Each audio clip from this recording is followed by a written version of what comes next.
Sebuah renungan. Seperti halnya pikiran yang mengada-ngada, mengacaukan batin yang tenang dan seimbang.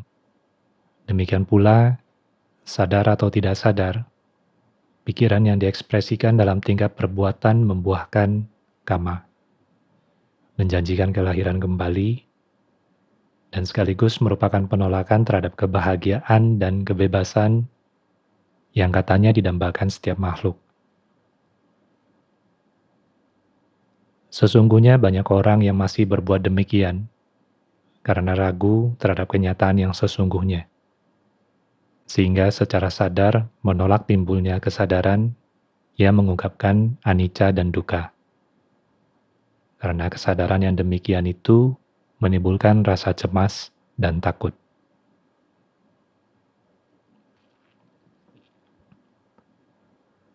Dalam penolakan yang ditimbulkan rasa putus asa, terjadilah perbuatan seperti itu. Disebut putus asa, namun kelihatan sang aku bertambah kuat. Dengan bayangan dan harapan akan memperoleh kesempatan yang lebih baik di kemudian hari, di kelahiran yang akan datang. Namun sampai kapanpun kehidupan dijalankan, yang terjadi tetaplah persiapan untuk pengulangan yang berikutnya.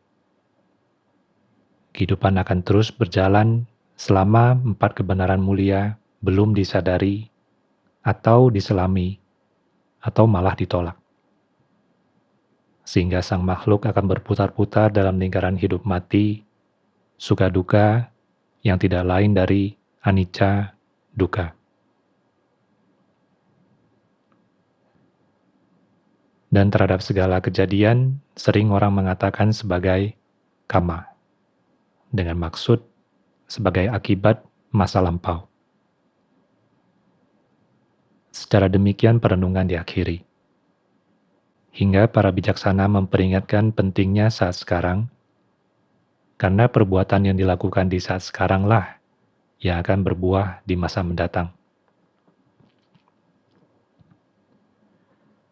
Dengan kata lain, masa depan ditentukan oleh sikap perbuatan di saat sekarang. Perbuatan baik akan menghasilkan kebaikan, dan perbuatan buruk akan menghasilkan penderitaan. Namun, kita hidup dan menjadi bagian dari masyarakat banyak serta alam semesta ini, di mana hubungan langsung atau tidak langsung terus terjadi. Tidak ada kebahagiaan, tidak ada kebebasan dalam kelompok kehidupan, melainkan anicca, dukkha, dan anatta. Sementara dari kenyataan hidup, kita melihat manusia pada umumnya memuji dan seolah mendambakan keadilan dan kebebasan. Kalau saja hal itu dinyatakan dalam obrolan. Tetapi apabila tiba pada tuntutan untuk melaksanakan, maka bukan hal yang jarang, kebenaran dan keadilan dikesampingkan. Dan anehnya dengan dalih kebijaksanaan atau pertimbangan. Sedangkan para bijaksana mengatakan, kebijaksanaan adalah hasil dari pandangan terang. Tapi bagaimana? Ragu. Yang nyata, setiap makhluk membawa langkahnya masing-masing sampai seseorang berkata, ibarat sedang berjalan dan menjumpai orang lain terjatuh dalam kesulitan, maka kalau layak ditolong akan ditolong. Yang ditolong akan mengucapkan terima kasih, dan yang menolong akan menjawab selamat tinggal. Namun bila yang ditolong mengikutinya dan bertanya, sang penolong akan menjawab, inilah jalan tengah.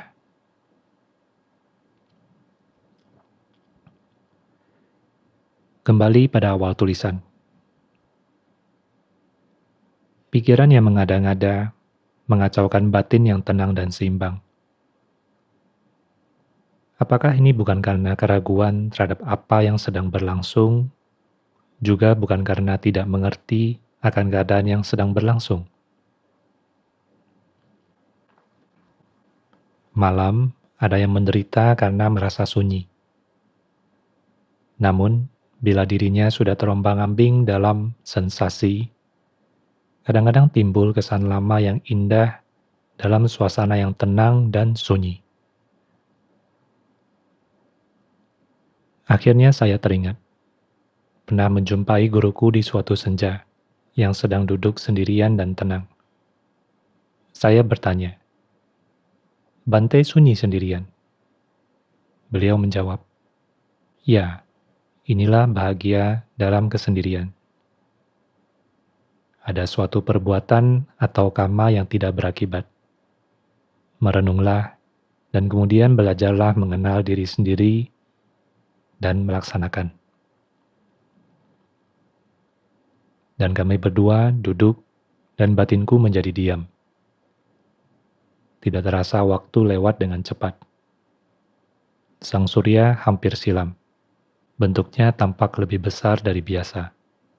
Dan warnanya merah jingga. Indah dan megah. Tidak menyilaukan pandangan mata.